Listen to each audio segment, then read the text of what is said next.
नमस्कार दोस्तों, आज हम बात करेंगे बिहार में जो इलेक्शन हुआ है बड़ा ही सरप्राइजिंग हुआ है। बिहार में इस बार जो इलेक्शन हुआ मतलब हर रिकॉर्ड को तोड़ा है। आज के सेशन में हम बात करेंगे कि क्या क्या रिकॉर्ड टूटे हैं और कहां चूक गया महागठबंधन, कहां चूक गया तेजस्वी यादव जो कि बिहार का विपक्ष का सबसे बड़ा पार्टी था।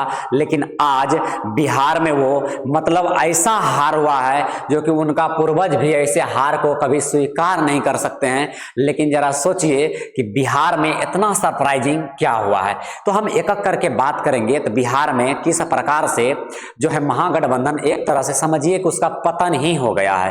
थोड़ा सा मैं बात कर लेता हूं सबसे पहले बिहार में वोटिंग को लेकर के। बिहार में जो वोटिंग हुआ इस बार आज तक के आंकड़ा में जितना भी था बिहार में जो वोटिंग हुआ, जब से वोटिंग हुआ तो आज तक के आंकड़ा में सबसे ज्यादा लगभग जो है 71% जो है वोट पड़ा, यानी कि एक महा रिकॉर्ड तोड़ जो कि आज तक के इतिहास में, आज तक बिहार के इतिहास में कभी भी इतना वोटिंग नहीं पड़ा था। अब इस वोटिंग पड़ने का हम एक से दो रीजन बता सकते हैं। पहला कि बिहार में जो है इस बार जो है पहला जो वोटिंग पड़ने का इतना रिकॉर्ड टूटा है, ये इलेक्शन का मेन थीम को देखते हुए।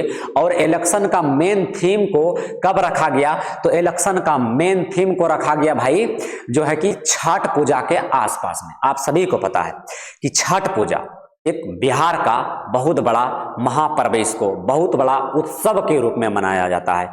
तो छठ पूजा जो हुआ बिहार में, तो जितने भी बाहर में लोग रह रहे थे, जो भी मतलब जो दिल्ली पंजाब में रह रहे थे, वो कहीं ना कहीं छठ पूजा में आया। और छठ पूजा में जो आया, छठ पूजा में आकर के उन्होंने ये सोच लिया कहीं ना कहीं हमें वोट देके जाना है। काहे कि बहुत ज्यादा जो है आदमी वो 5 साल से 10 साल से 20 साल से वोट नहीं देते हैं। तो जो इस बार छठ पूजा में आया कहीं ना कहीं वो रुका, और रुकने के कारण जो है इतना ज्यादा वोट जो है पुरुषों का भी लगभग 66% वोट जो है वो पुरुषों ने डाला है, और 71% जो वोट है वो महिलाओं ने डाला है। तो एक कारण तो ये रहा। दूसरा कारण कि बिहार में जो इस बार महिलाओं ने बढ़ चढ़ के हिस्सा लिया, उसका मेन रीजन था 10,000 का पावर। ठीक है ना, बिहार में जो इस बार महिलाओं ने बढ़ चढ़ कर हिस्सा लिया, जबरदस्त वोटिंग गिरा, महिला का सबसे ज्यादा वोटिंग गिरा, रिकॉर्ड तोड़ 71% महिलाओं का वोट गिरा, जिसमें से कि एक तरह से महा रिकॉर्ड तोड़ वोट गिरा। तो ये जो वोट गिरने का प्रक्रिया था, ये तीसरा रीजन हम बता सकते हैं प्रशांत किशोर। प्रशांत किशोर बिहार में एक मेन एक्स फैक्टर निकल के आया। देखिए प्रशांत किशोर हालांकि एक भी सीट नहीं जीत पाए हैं, लेकिन उसके बारे में भी थोड़ा सा हम बात कर लेते हैं। प्रशांत किशोर जो था बिहार को एक तरह से माइग्रेशन को नियंत्रण करने के लिए उन्होंने जबरदस्त अपना जो है चुनाव प्रचार किया। उन्होंने शिक्षा के मुद्दा पे, उन्होंने माइग्रेशन के मुद्दा पे, और उन्होंने रोजगार जो है इसके मुद्दा पर उन्होंने सभी बिहार वासियों से अपील किया। जिसमें से कि प्रशांत किशोर जो है एक नया चेहरा बिहार में निकल के आया।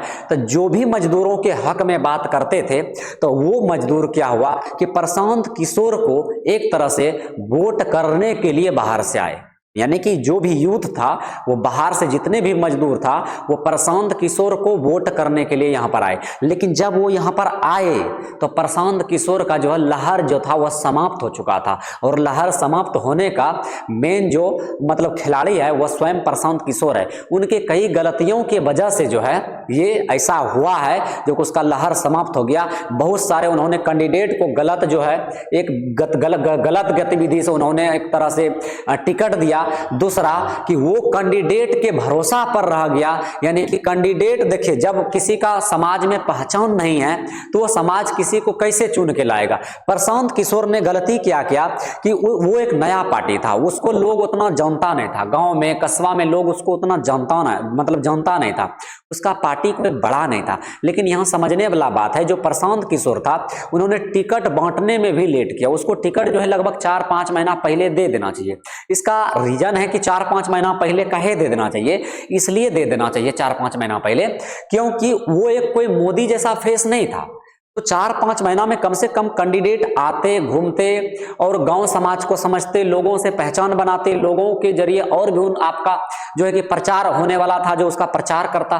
तो एक गलती तो ये किया। दूसरा गलती जो है उन्होंने एक तरह से जो ईगो जो है ना, प्रशांत किशोर में आप देखे होंगे ईगो बहुत ज्यादा ईगो, जैसे कि उनको ऐसा लग रहा था कि पूरा बिहार का हम ही वर्चस्व है, हम ही सब कुछ है, ऐसा उसको लग रहा था। जैसे कोई महिला उसको प्रसाद देता है, प्रसाद फेंक देता है, कोई उसको टीका लगाता है, चंदन पोंछ देता है, ये एक कहीं ना कहीं बहुत बड़ा कलेश है।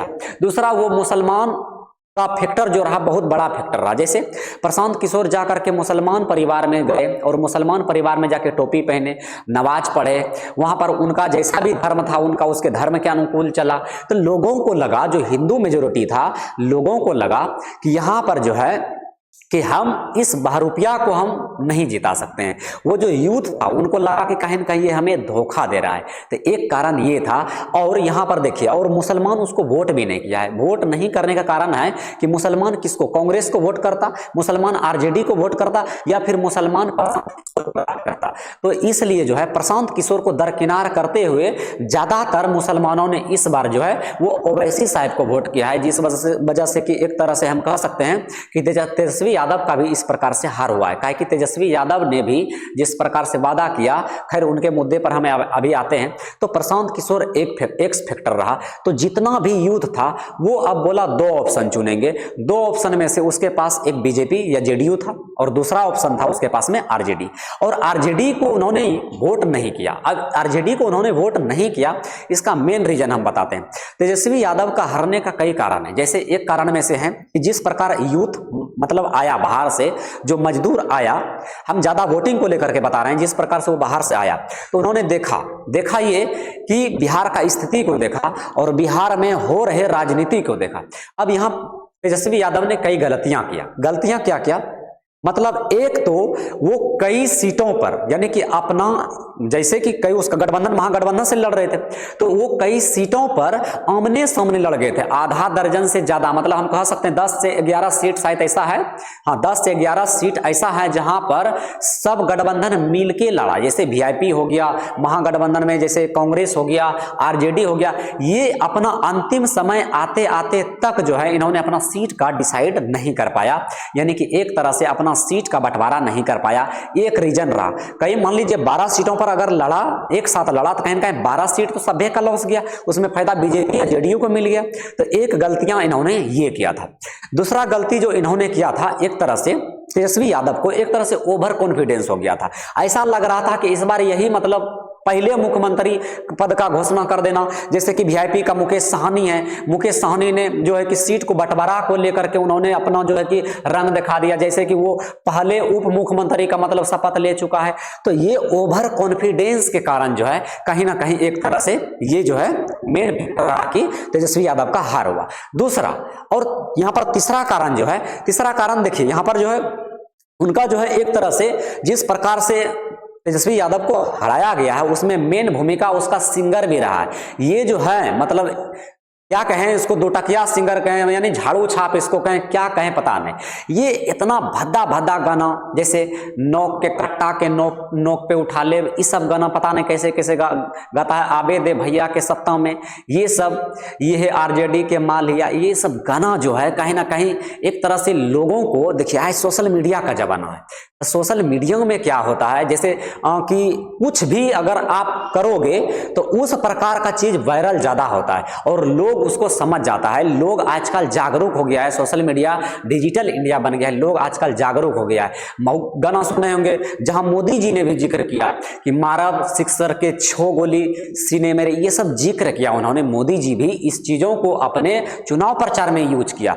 अब देखिए यहां पर एक रीजन मेन फैक्टर था। अब फैक्टर कैसे था देखिए, तेजस्वी यादव का जो जितने भी ये सब बहरूपिया था, जो भी सिंगर था जो कि उनको हराने में बहुत मदद किया है, तो ये जो सिंगर था, ये सिंगर को तेजस्वी यादव भी नहीं रोका। यही सिंगर से जाकर के उनको स्टेज पे बुलाता था, स्टेज पे बुला करके जो है कि उनसे अपना और भी भद्दा गाना गवाता था।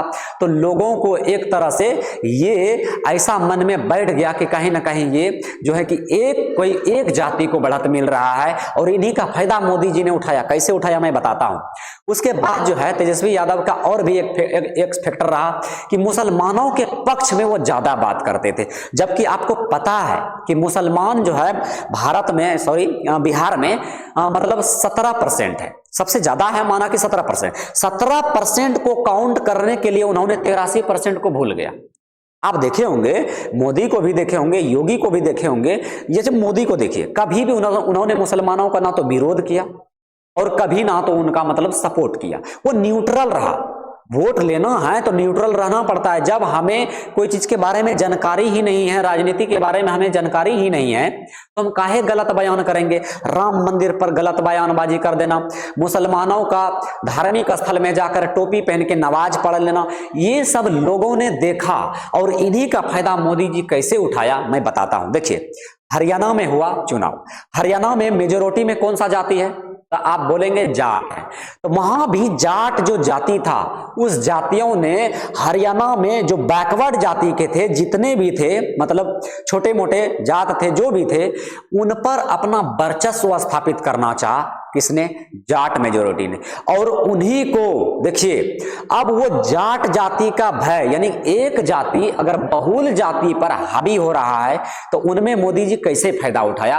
वहां पर जितने छोटे मोटे जात थे सबको उनका डर दिखाया गया कि आएगा ये तो फिर से वही होगा, आप जो है कोई अस्तित्व में नहीं रहेंगे। यानी छोटा से मोटा जाति को एकत्रित करने में कामयाब हो गया और जो है जाट जाति पर हावी कर दिया। और वहां पर क्या हुआ, इलेक्शन जीत गया। कौन जीत गया, मोदी जी वहां पर बाजी मार लिया हरियाणा में। सेम वही घटना उन्होंने बिहार में रिपीट किया। बिहार, आप माने या ना माने, तेजस्वी यादव का जिस प्रकार लोग आबे दे भैया के सत्ता में सभी यादव रंगदार बनतो, ये सब जो गाना था, एक तरह से मोदी जी ने अपने चुनाव प्रचार में बहुत अच्छा से उठाया। हर गाना को, उसको भोजपुरी नहीं आता है, लेकिन भोजपुरी का मुद्दा उन्होंने गाना को लेकर के आप देखेंगे बहुत ज्यादा चुनाव प्रचार में भी उन्होंने बात किया। कैसे बात किया, बात करने का रीजन था कि एक जाति बहुल जाति पर हावी हो रहा है। उन्होंने बिहार के सभी जातियों को एकत्रित करने में मेन फैक्टर निभाया। सब जाति को एक तरफ और यादव को एक तरफ रख दिया, तो उन्होंने सभी जातियों का एक तरफा वोट प्राप्त किया। ठीक है, तो ये एक रीजन रहा। दूसरा, इसमें नीतीश कुमार का भी बहुत बड़ा योगदान रहा, जो कि हम कहें तो कानूनन ये गलत है। गलत क्यों है, आचार संहिता लागू होने के बाद ऐसी कोई योजना नहीं बनाई जानी चाहिए जो कि एक तरह से मतलब लोकतंत्र को प्रभावित करे। मोदी जी और नीतीश जी जो भी कारनामा किए वो शायद लोगों को पसंद आया होगा, लेकिन हमें पसंद नहीं आया। ये 10,000 जो रुपया दिया लास्ट में महिलाओं के खाता में, मतलब उसका तो एक तरह से जीविका दीदी योजना लोगों को, मतलब महिलाओं को रोजगार करने के लिए दिया, लेकिन वो पैसा जो है मेन फैक्टर बन गया। महिला जो है एक तरफा वोट कहीं ना कहीं नीतीश जी को और मोदी जी को करने में कामयाब हो गया। तो ये सब कारण से जो है बीजेपी और जेडीयू बाजी मार गया और इन्हीं को, मतलब उनका ही जो गलतियां हैं, उनका गलती को ही इन्होंने सच साबित कर दिया। बेटा तुम गलती करो, हम उन्हीं को रिपीट आप ही के ऊपर अप्लाई करेंगे। तो यही मुद्दा जो है उन्होंने उठाया और इसी को लेकर के उन्होंने एक तरह से विजय प्राप्त किया और बढ़त किया। तो आपको मतलब इस सब के बारे में आप लोग को कैसा लगा, मतलब एक तरह से सुन के राजनीति कैसा रहा। अब विपक्षी जो है कि इतना, मतलब विपक्षी के रूप में भी शायद वो नहीं रहा, क्योंकि इतना मतलब महागठबंधन मात्र 34 से 35 सीट लाया पूरा मिल करके, उससे ज्यादा तो बढ़िया असदुद्दीन ओवैसी 6 में 5 ला लिया। तो कहीं ना कहीं जो है ये सब एक मेन रीजन रहा। आप लोग को क्या लगता है, और भी इसका रीजन क्या हो सकता है, आप लोग बताइए कमेंट में। और तब तक के लिए हम मिलेंगे अगले वीडियो में। जय हिंद, नमस्कार।